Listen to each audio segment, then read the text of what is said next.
Phil Benavides was running a highly successful tech company when, during COVID, he suddenly experienced several profound losses.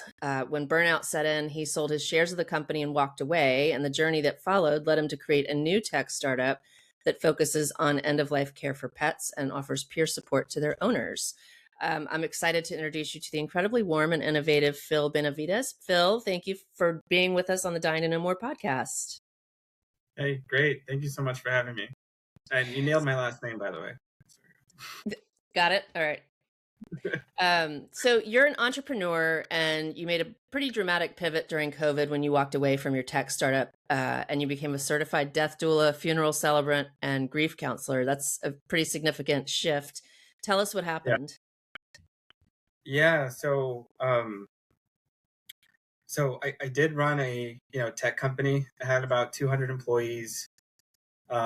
We built it to about 10 million a year in 5 years, just completely bootstrapped. And I loved what we did, but we were growing really fast. And then all of a sudden, in the last 2 years, 3 of my family members passed away, and 2 of our lifelong pets, just all back to back to back. And as you can imagine, that's a lot, right? And one of the ones who passed was my cousin, who's 26 years old, and we actually lived together growing up. So he was like my brother. So with everything going on, I just really needed to just step away, and the burnout was real and the emotional toll. And so I decided to exit. So I sold my shares. And then really what I did was some soul searching. Like, what do I really want out of life? What do I want as my next step? And kind of given everything that happened, what can I do?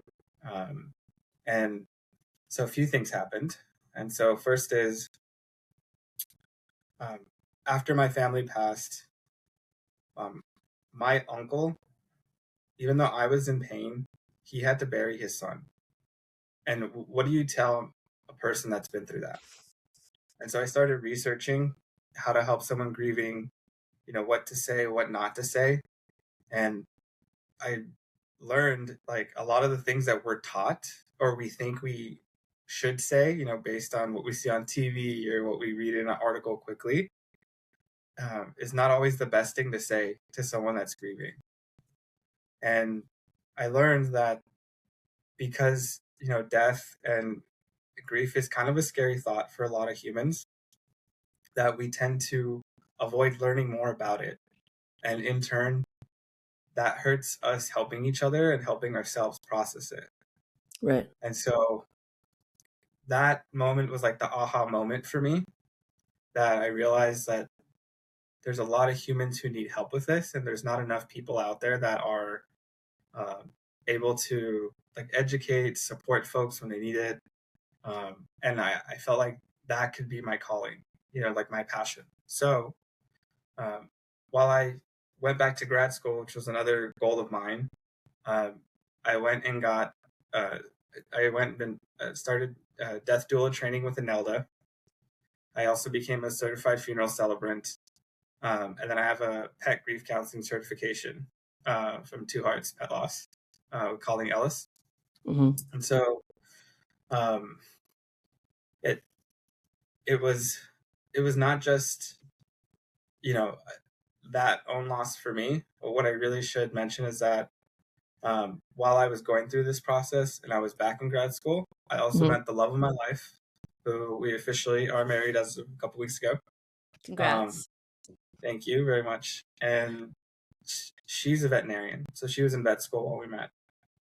And unfortunately, she lost her, pet of 15 years, while we were together. And I felt kind of like the stars aligned in ways of like the pain we were going through, and then also the want to help. And I feel like she was a really big influence in opening my eyes about not just human loss, but what goes on behind the scenes in pet loss. And that's where I learned that there's an even, I think, bigger gap in services. So like, for example, here's how many services are available when a human dies. Here's how many services are available when a pet dies. Why is that? Multiple reasons. So first, I believe it's societal. So first, um, as a whole, in general, society still doesn't value the loss of a pet as much as the loss of a human. I'm Hmm. going to say that with a few caveats. I would say really it's people who don't have pets that don't really understand what it's like to actually lose one. Hmm.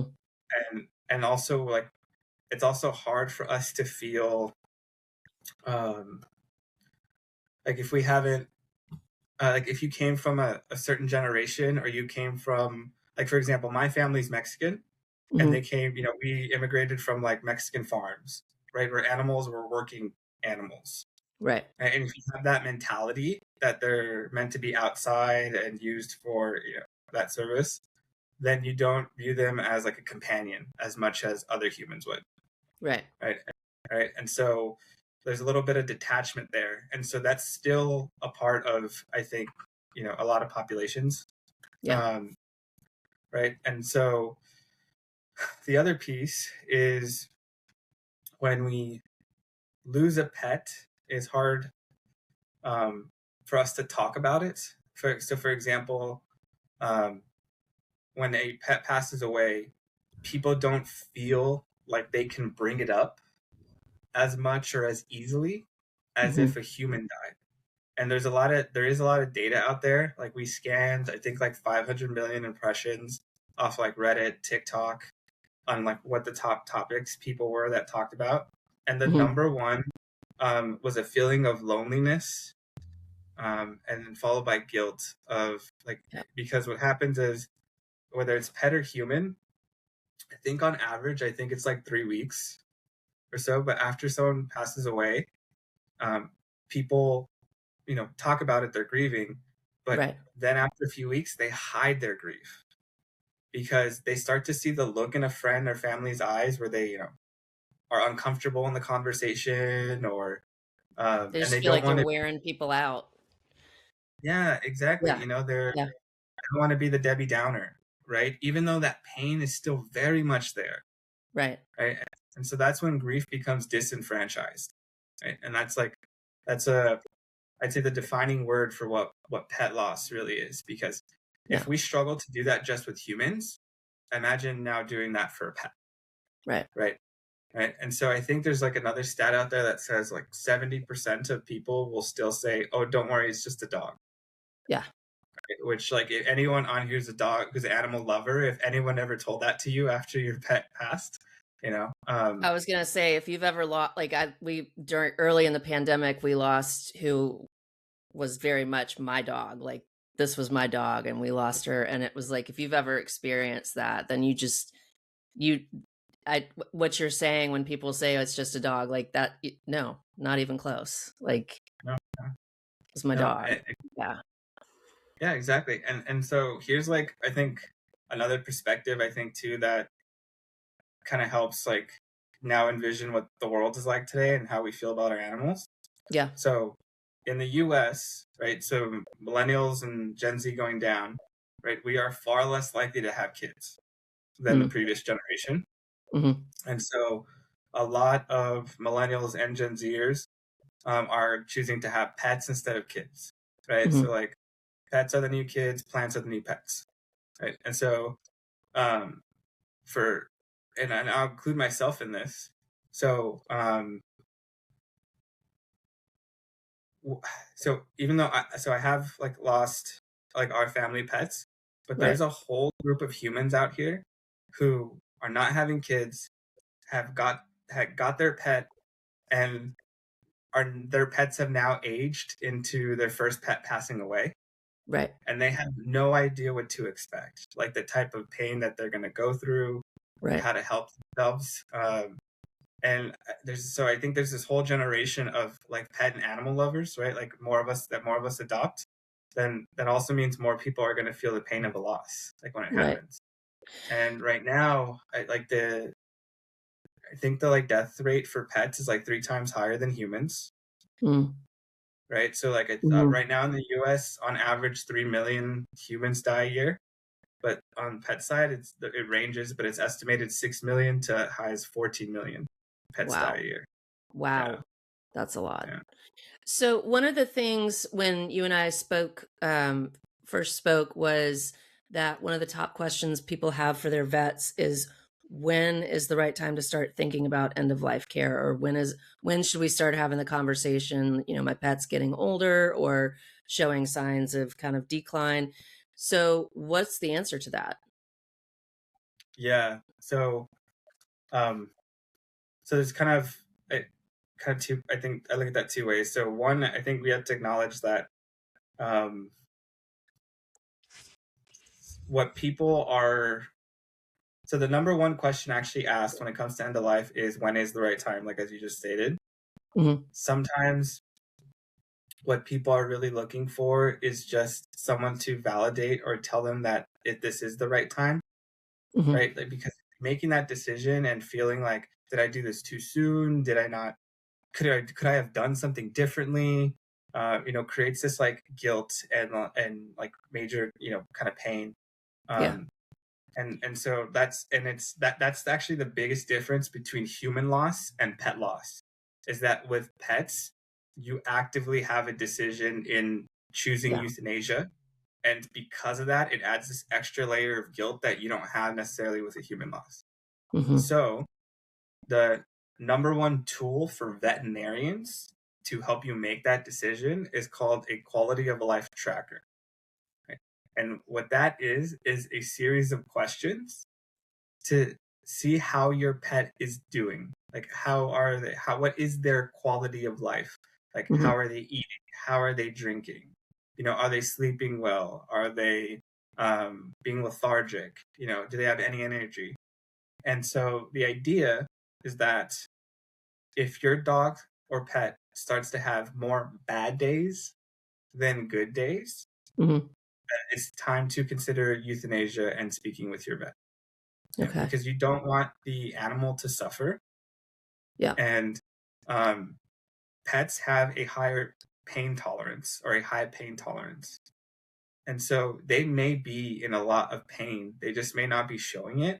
And when Right. they start to get to the point where they're like puking and it's just very obvious, the truth is they've been hurting for a little while, right? Oh, wow. Um, and so that's why they say in especially in the pet end of life space, euthanasia is a gift. Yeah. Right? Yeah. Because we can choose. And I just want to add one last thing to that. It's like um, I I understand the difficulty of having to make that decision or even think about it. So I commend anyone who starts to think about that Mm-hmm. and starts to plan for it. And when we have the opportunity to plan for it, there's this concept that I want to take from my death doula training and really bring into the pet loss space. And there's this concept of what's called a good death. Mm-hmm. So on the human side, and this is one of the pillars and one of the ways that death doulas are trained, is that if you know you're going to pass away, what would you want your last day to be like? Mm-hmm. Right? What do you want the room to be decorated with? Who are the people you want there? Who are the people you don't want there? Right? And so there's these stories that I've heard from different doulas that, someone wanted a Star Wars theme, and so they decorated their hospice room all Star Wars, and people came dressed up, and that's how someone got to spend their last moments, Yeah. right? And they were able to do that because they were willing to have the conversation about it, Yeah. right? Plan ahead. And so there is a parallel that we can do on the pet side.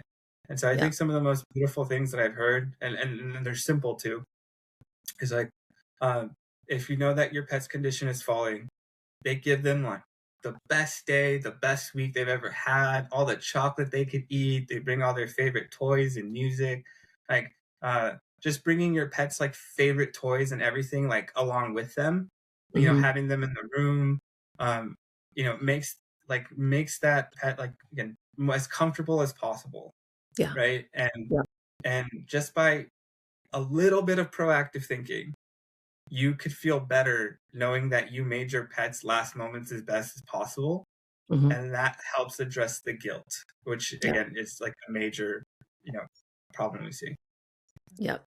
Well, so we haven't even really dug into Remembrance, which is your company, but it's Remembrance Pets, and you're actually getting ready to launch a new app, which I got a sneak peek of, and I hats off to you. It is so beautifully built and so intentional in all of the offerings.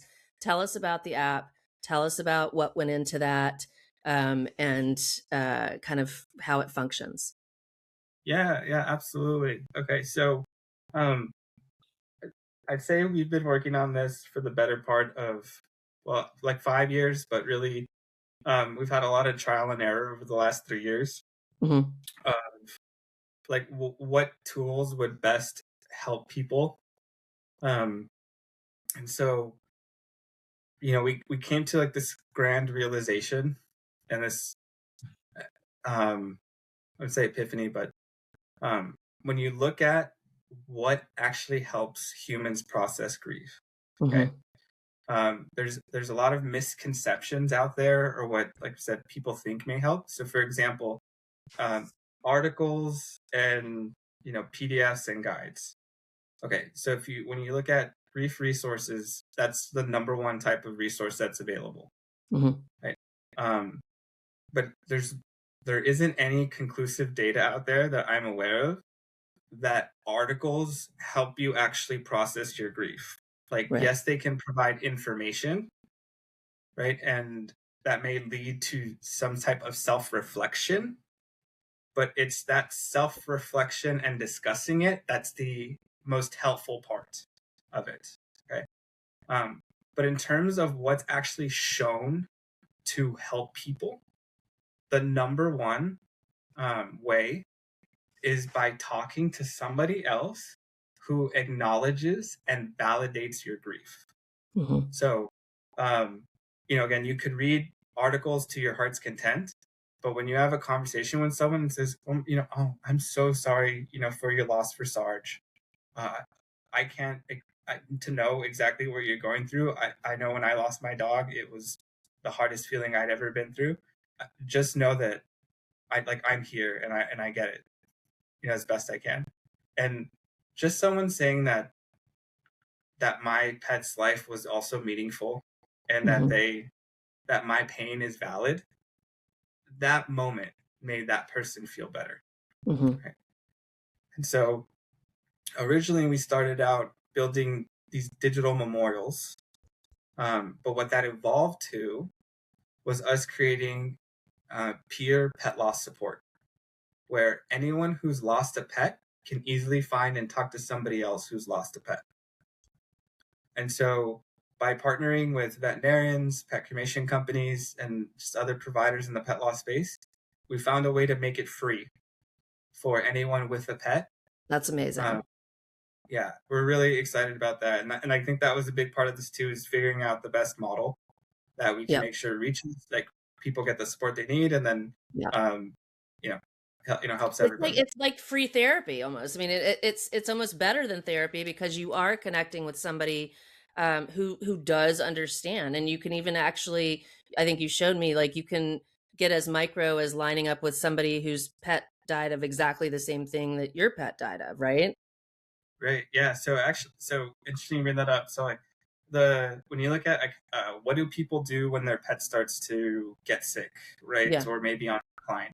Right. If you, I think, like, the research shows, like one of the top tasks people do is they start to Google, my dog has oral cancer, Right. right? They start to, like, try to find other people who've experienced the same type of, right, loss and or medical issue.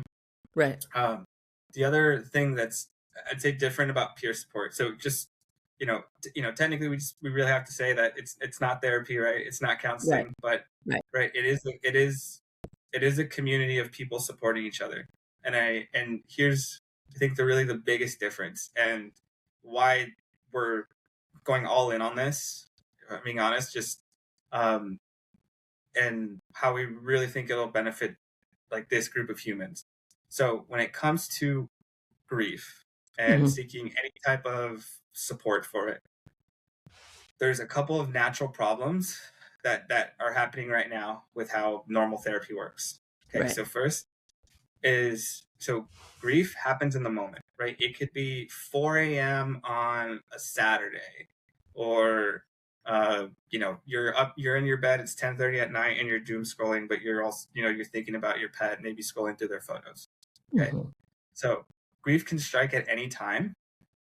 And also, grief never really goes away, right? There isn't, the 5 stages of grieving. Nobody just accepts it, right? And moves on. Right. It stays. So, um, when it comes to grief, we need kind of help in that moment, right? The problem with normal therapy or grief groups is that you have to schedule them, right? So even though I'm grieving right now in the middle of the night, I have to set an appointment with my therapist. Oh, next Thursday, whenever it may be. And any grief support groups are the same thing. They're on a schedule, right? The best that I can find are like once a week. And By then you might be feeling a little more hopeful. You know what I mean? You might be having a good day, and then it's like, well, I don't really want to talk about it now. Right. Exactly. And two, not everyone wants to talk in a group. Right. Right. And then just add a layer to that. Those groups tend to have a max of 8 to 12 people on average, right? So for all the people who need help, who can get a spot, right? So basically, the current ways to help people, like the therapy and group versions, don't align with how grief actually works, right? And how we experience it. So with peer support, we've changed that, where you can talk to a real human 24/7. Right. And what we found in the data, which has been very interesting, is that the most used times for peer support is between 1 and 3 a.m. Wow. Yeah. And so if you take and we've talked to a few people, and if you really think about it, right, it's like, think about all the human beings that are night owls. Yep. And just ask yourself the question, have I ever been up in the middle of the night because something was emotionally bothering me? Totally. Right. Yeah. And so those are the group of humans we mean to help first. Yep. So when you were putting all of this together, was there any like unexpected challenge? Like, first of all, I think it's amazing that you brought your tech background and then, this kind of new shift in career all together to kind of all work to create this product, which is, it's just really amazing. So kudos to you. When you were putting it together, were there any challenges you didn't expect or didn't anticipate? And what were those? I mean, surely there had to be something, I would think.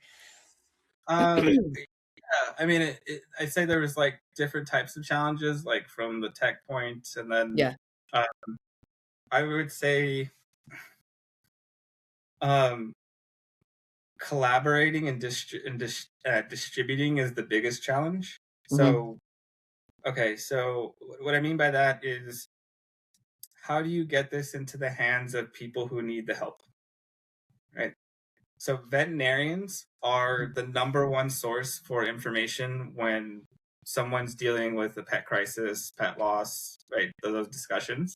But veterinarians, for years, right, have been essentially the source for almost everything that is pet related, right? And what's happened as like our pet society has grown and it's, the market's developed, services have started to be branched away from the veterinarian and specialized, so that the veterinarian isn't, one doing everything. The one place though that I still see veterinarians struggle is with end of life. And I think like we talked a little bit about this, but veterinarians, I think, right out of like the 30 plus vet programs in the US, only 6 have like a course or some type of training related to end of life. Right. Right. And so most of them are not trained on how to handle grief situations. Right. And that's veterinarians. We're not talking about vet techs, right? Any of the staff. Right.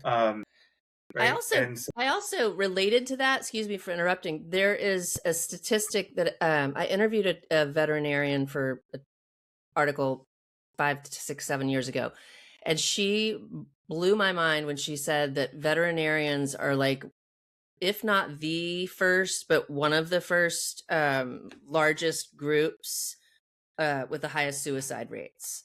And I yeah, was like, "Are you crazy? Like, really?" And she said, "Yeah." I said, "Why?" And she said, "Think about it. When people like their pets are their number one, and when you have to tell them there's nothing else you can do, and you have to put them down, and so when you layer that with the fact that, to your point, of the 30 programs, only 6 are really equipping vets to have these conversations, and I mean that they're basically going to war without any training, no, yeah, exactly. I think like I forgot like the estimate, but it's like 10% of the job, right, is euthanasia, Yeah. having to deal with it.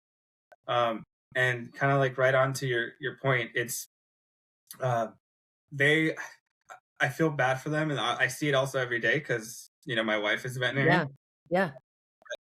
What they want to do is be able just to take care of that pet, right? Give it the best treatment they can, Yeah. but because of XYZ reason, sometimes a lot of it monetary, sometimes just values, right? Hmm. Um, people don't aren't able to afford the treatment that they need. Right. Um, sometimes it's just the reality that once your dog gets cancer, sometimes it just happens really fast, and there's nothing you can do about it, Yeah. right?